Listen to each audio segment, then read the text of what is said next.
अस्सलाम वालेकुम नाज़रीन, मैं हूं अब्दुल अजीम। 7H न्यूज़ में आपका इस्तकबाल है। टप्पा चबूतरा पुलिस स्टेशन लिमिट्स के इलाके महावीर नगर गुड़ीमलकापुर में फर्नीचर गोडाउन में शॉर्ट सर्किट होने की वजह से आग लग गई, जिसमें 5 लाख मालियत का सामान जल चुका है। फायर ब्रिगेड के अमलों ने मौके पर पहुंचकर आग को काबू में कर लिया है। आइए देखते हैं सैयद अहमद की ये रिपोर्ट।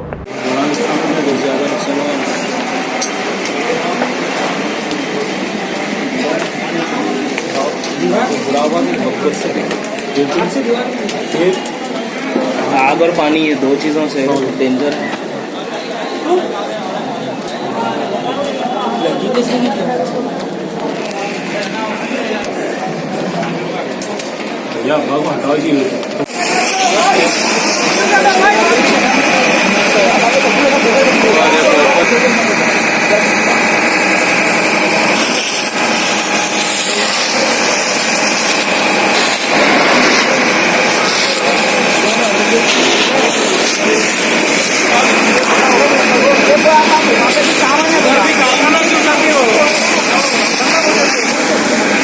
अस्सलामुअलैकुम रहमतुल्लाहि वबरकातुहू। ये सामान जो हमारे दोस्त बोले 1.5 लाख का जल गया उनकी, भाई वो कारखाने वाले जो है उनको तो मालूम कितना का सामान था। जो मस्जिद का कारखाना है हमारे, मेरा भाई लगता है वो कारखाने में कम से कम 4 से 5 लाख का सामान था पूरा।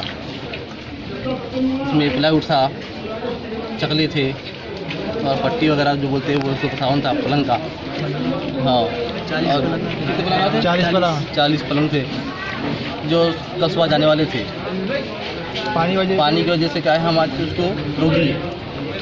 शॉर्केट लगने की वजह क्या है? लाइट जाके आने की और की आंच के आंच और शॉर्ट काम करे लोग। ये कारखाना आपका है या आपके भाई का है? भाई का छोटे भाई का है। भाई नहीं आया अभी यहाँ पे? अब भाई दवाखाने में। उनको कुछ लगा तबियत खराब हो, देख के क्या नाम है उनका? मजीद खान है। ठीक। अब A1 टाउनशिप शमशाबाद और मोइनाबाद के बाद एक और शानदार प्रोजेक्ट लाए हैं नियर जहांगीर पीर दरगाह कोतूर, जो कि बैंगलोर हाईवे से 6 किलोमीटर जॉनसन एंड जॉनसन और नाटको फार्मा जैसी मल्टीनेशनल कंपनीज के करीब, जहां घर बनाकर रह सकते हैं, जो है बिल्कुल बिल्कुल बिल्कुल आबादी से लगा हुआ। Drainage, electricity, footpath, BT road, government hospital और बस स्टॉप जैसी तमाम सहूलियत दस्तयाब। 4,20,000 में 100 गज का प्लॉट। A1 टाउनशिप में आपका ये छोटा सा इन्वेस्टमेंट आपका और आपके बच्चों का मुस्तकबिल बदल सकता है। Address pillar number 235 opposite fisheries department, Rajendra Nagar, Hyderabad. 9666